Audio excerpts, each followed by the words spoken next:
For the golf. We're going to have some spoken word by the dynamic duo.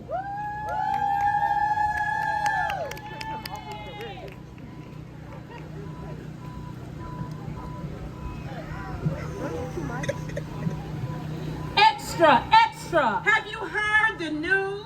On July 29, 1920, news from Bennettsville, South Carolina, reached the Buffalo American newspaper. That's right, in the state of New York, Bennettsville has a new bank.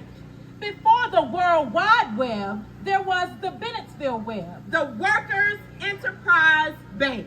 owned by and operated exclusively for Black people. Not only was this the first Black-owned bank in Bennettsville, but the entire state of South Carolina. And where was it located? Right here. On the Gulf. Black business ownership, Black pride, Fancy threads and nice rides. fellowship and family at the Gulf. Get a meal. At the Gulf. Hang out and chill at the Gulf. Get a haircut or cut a rug. At the Gulf. Go to the bank and seal a deal at the Gulf. When Blacks couldn't obtain loans elsewhere, The prominent Black men of Bennettsville said, we will solve this problem, and we will solve it right here at the Gulf.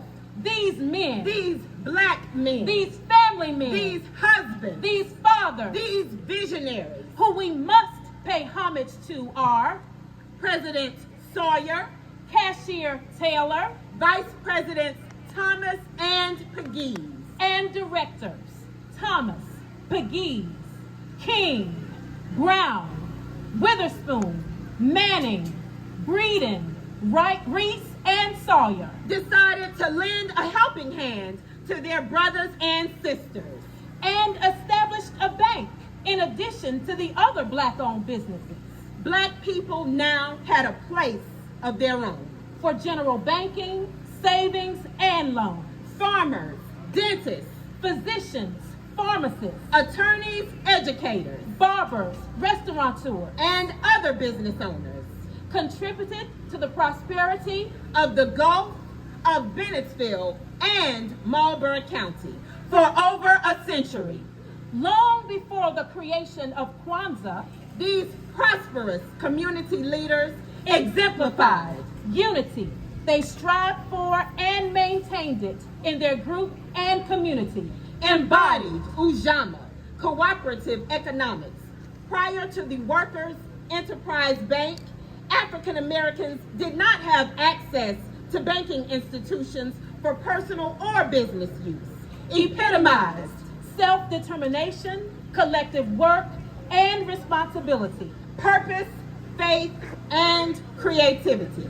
So today, we ask you, As we stand in the places where they stood, walk the streets where they walked, are you following in their footsteps? are you continuing down the path they paved? What do you have? What can you do? What have you made? Are you working to make your community better? Are you doing today what they did back then? If they did it then, amidst racism, discrimination, and limited resources, We most definitely could be, should be, leading, building, owning, and creating now. remember the Gulf now. Celebrate the Gulf now. Continue the legacy of the Gulf now. Thank you.